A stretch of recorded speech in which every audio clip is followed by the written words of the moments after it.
So, John, we have another bonus episode this week.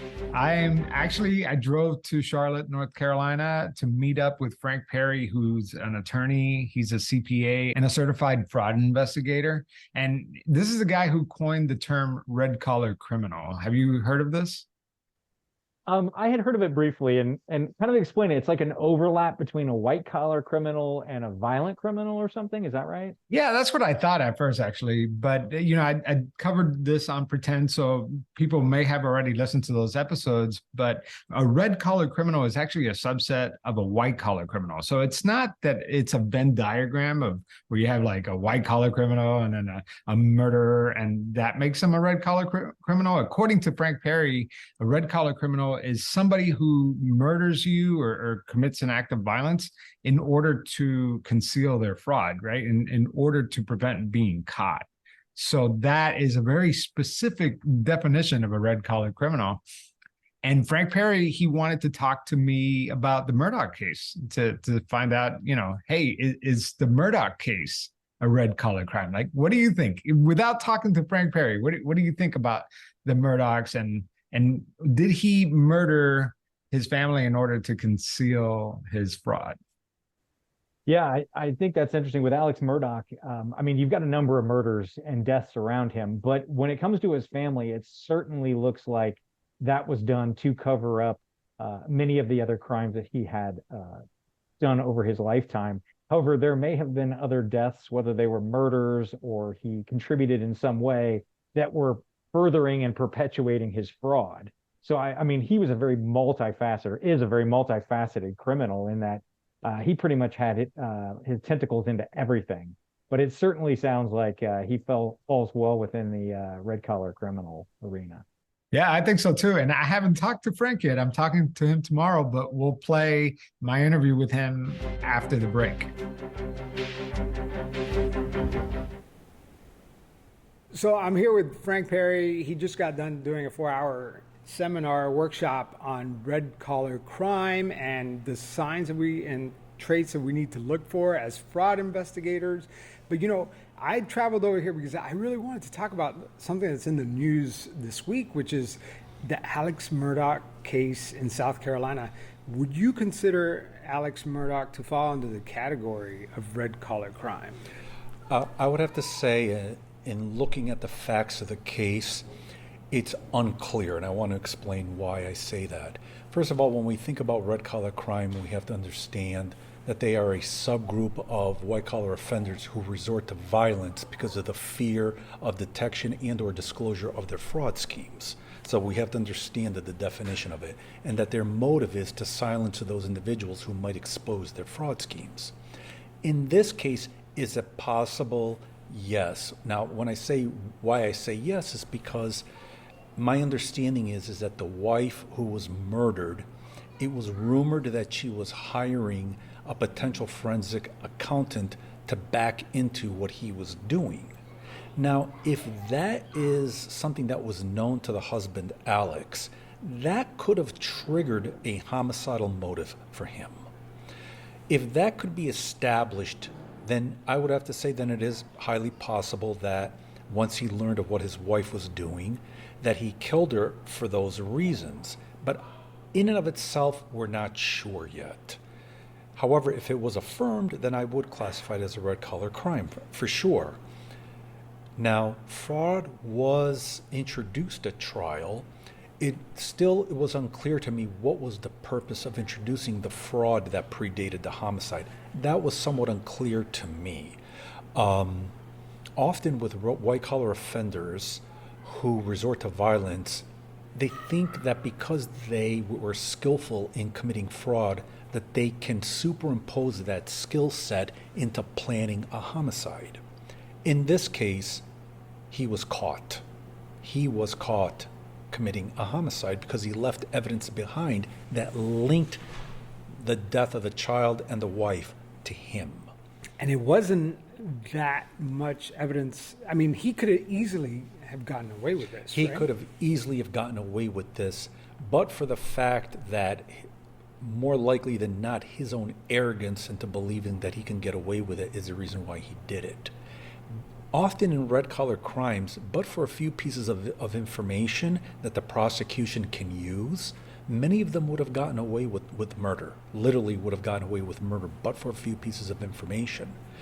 The fact that they don't have a criminal background, the fact that they're well educated, that they may have good standing in a community, gives them somewhat immunity that they would be a potential suspect, or they can somehow cloak themselves in being a good person. For example, look at the charity that I've done, things of that nature, to deflect any type of suspicious from them.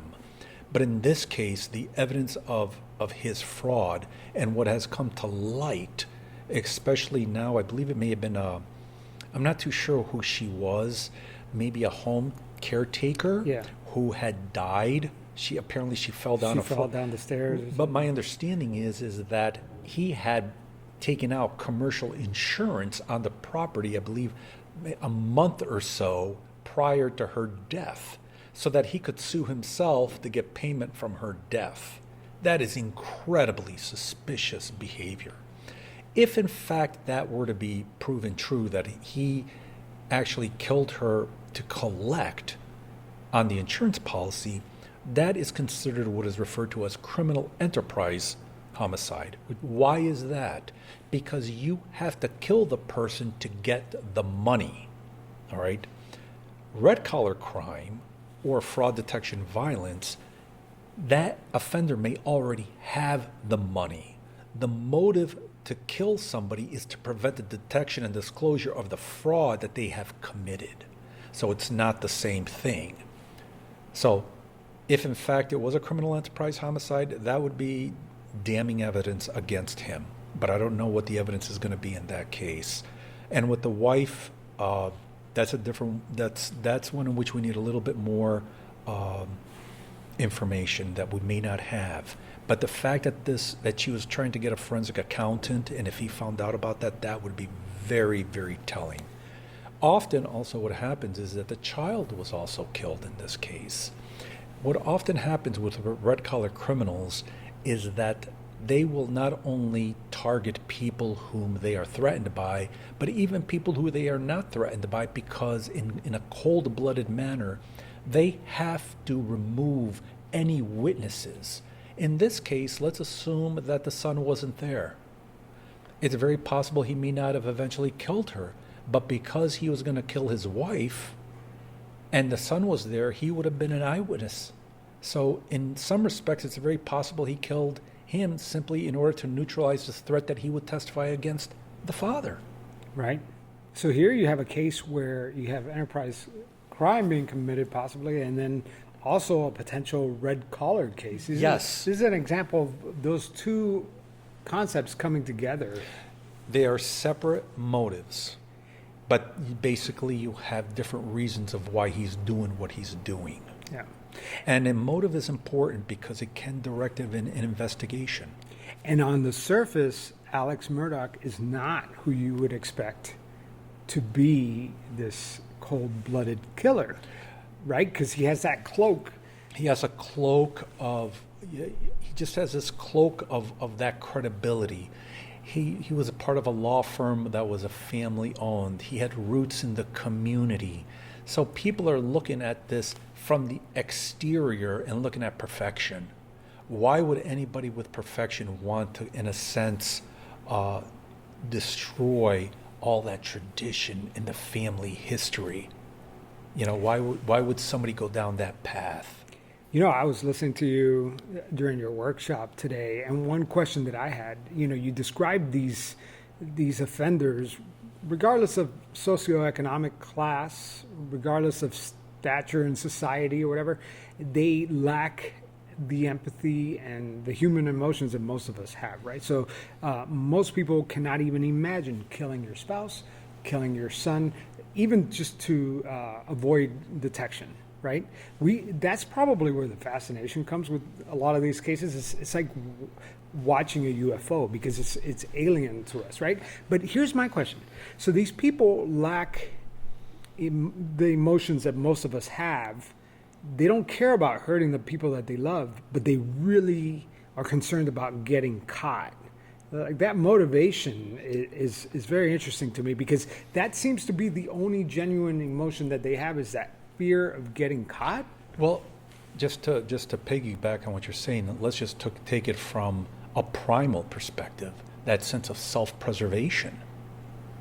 Okay, it's like an animal that feels trapped. You said it today. You said these people are like snakes. They're muscle and with a nervous system. Right. And like that is the best explanation I've ever heard for these people. If you're trying to understand them, you're never going to get them to admit their emotions or get them to admit how bad they felt. In fact, they might not even feel emotions when they're carrying this stuff out.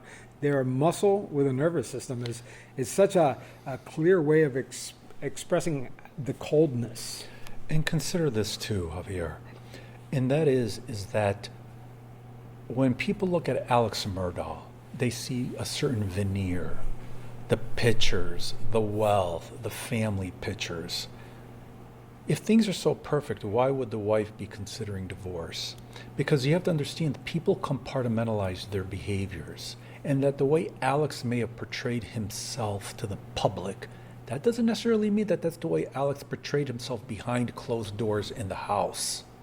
And that if you were to have an honest conversation with the wife and really ask her questions about what is he really like, what is he really think in his guts, okay? It can be very different than what he portrays to the public. Right. Well, Frank, thank you so much. I really enjoyed your presentation today. I hope all of you have listened to the Red Collar Killer series on the Pretend podcast. And I just wanted to take this opportunity to talk with Frank in person because, over the last month, we've formed a friendship, and, he has so much experience in this field, and it was just a pleasure talking with you, man. I really appreciate it. And I really appreciate the fact that you've taken the time in your own way to educate people, because you never know who you're going to reach out. You never know who's going to listen to what you are doing and say, and I have a circumstances that somehow feel similar to what Javier is saying on his podcast, and I'm a little concerned. Yeah. And we ought not forget the human element of how a podcast can actually be helpful. Well, and there's signs along the way that you could, as a potential victim, that you may have missed, right? And so, like when you read your book, and the stuff that you talk about, and then when you listen to, let's say, Criminal Conduct or Pretend as a whole, you start seeing these patterns emerge, and a lot of the stories are not different from the others, right? And that's a great point, because often we don't have the language to understand what we're observing. We don't have a template to understand the behaviors that people are displaying. But if you educate people and they have an interest in it, they can fill in those gaps. Yeah.